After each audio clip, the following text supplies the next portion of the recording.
வணக்கம் நேயர்களே, மயிலாடுதுறை செய்தி சேனலுக்கு உங்களை அன்புடன் வரவேற்கிறேன். தொடர்ந்து செய்திகளை பார்ப்போம். பொன்முடி வழக்கில் உச்சநீதிமன்ற எச்சரிக்கையை தொடர்ந்து தமது செயலுக்கு மன்னிப்பு கேட்டார் ஆளுநர் RN ரவி.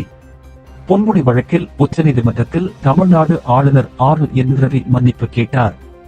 சொத்து குவிப்பு வழக்கில் பொன்முடி குற்றவாளி என்ற தீர்ப்பை உச்சநீதிமன்றம் நிறுத்தி வைத்ததால் அவரை மீண்டும் அமைச்சராக்க பரிந்துரைத்து ஆளுநர் RN ரவிக்கு முதல்வர் மு.க.ஸ்டாலின் கடிதம் எழுதினார். ஆனால் அவர் பதவி பிரமாணம் செய்து வைக்க மறுத்துவிட்டார். ஆளுநரின் இந்த முடிவை எதிர்த்து திமுக சார்பில் உச்சநீதிமன்றம் சென்றனர். இந்த வழக்கு நேற்று விசாரணைக்கு வந்தபோது உச்சநீதிமன்ற தலைமை நீதிபதி சந்திரசூட் தமிழக ஆளுநர் RN ரவிக்கு கடும் கண்டனம் தெரிவித்தார். பொன்முடிக்கு பதவியேற்பை ஆளுநர் நடத்தாதது அரசியல் சாசனத்திற்கு எதிரானது. நாளை இன்று வரை ஆளுநருக்கு அவகாசம் வழங்குகிறோம், இல்லையேல் நாங்கள் ஆளுநருக்கு உத்தரவு பிறப்பிக்க நேரிடும் என கடுமையாக எச்சரித்தனர். உச்சநீதிமன்றத்தின் கடுமையான எச்சரிக்கையை தொடர்ந்து பொன்முடி பதவியேற்பிற்கு ஆளுநர் ரவி அழைப்பு விடுத்துள்ளார்.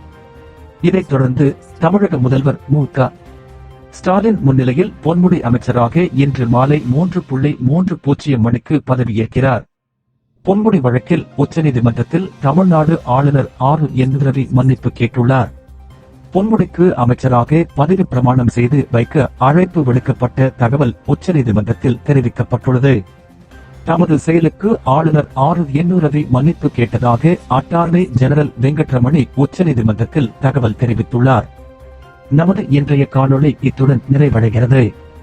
உலகம் முதல் உள்ளூர் வரை இன்றைய முக்கிய செய்திகள் எப்போதும் போல் லைக், கமெண்ட், ஷேர் பண்ணுங்க.